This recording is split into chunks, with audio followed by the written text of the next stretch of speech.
अवामी आवाज़ पारां सकाफ़त जे ॾियारे जे सॾ ते सॼी सिंध वांगुरु कोटड़ी में बि सकाफ़त जा रंग निखरी पिया। कोटड़ी साइट बबर स्टॉप ते समाजी तंज़ीम KSO पारां मच कचहरी कुठाई हुई। मच कचहरी में सियासी समाजी तंज़ीमुनि जे अॻवाननि कोटड़ी जे भरपासे जे रवासियुनि समेत सिंध जे नारे वारनि रागियुनि सुगड़नि फनकारनि ऐं शाइरनि शिरकत कई। मच कचहरी में शामिल समाजी तंज़ीम KSO जे अॻवाननि सियासी समाज जे अॻवाननि शहरनि तोड़े फनकारनि ॻाल्हाईंदे चयो त अवामी आवाज़ सदाईं अवाम जो आवाज़ रही आहे।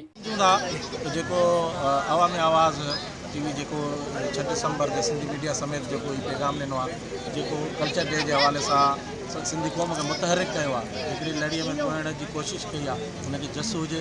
असीं सभु सिंधी क़ौम असांजो कल्चर आहे, असीं हिकिड़ी जुदागाना क़ौम आहियूं, असांजी धरती आहे, असांजो हिकिड़ो आवाज़ु आहे, हुनजो एतिराम हुजणु घुरिजे। सॼी दुनिया में हिकिड़ो कानून आहे त अक्सरियत आवाज़ खे हमेशह माण्हू लबेक कंदा आहिनि। साईं जेको 6 दिसंबर जो ॾींहुं आहे, इहो जेको हर साल असांजो प्रोग्राम थींदो आहे, हीअ सिंधी सकाफ़त जो ॾींहुं आहे, हीअ असांजे ईद जो ॾींहुं आहे। तव्हां गुज़िरियल सालनि में ॾिठो हूंदो सिंध जी सकाफ़त जूं तयारियूं ईअं हूंदियूं जीअं बिल्कुलु ईद जे आहे। हीअ जेको ॾियारो आहे बिल्कुलु ईद में जे ॾींहं वांगुरु ज़िम थी चुको आहे, ऐं हीअ जेको 6 दिसंबर ते जेको ॾियारो आहे उहो असांजे ईद जो ॾींहुं आहे।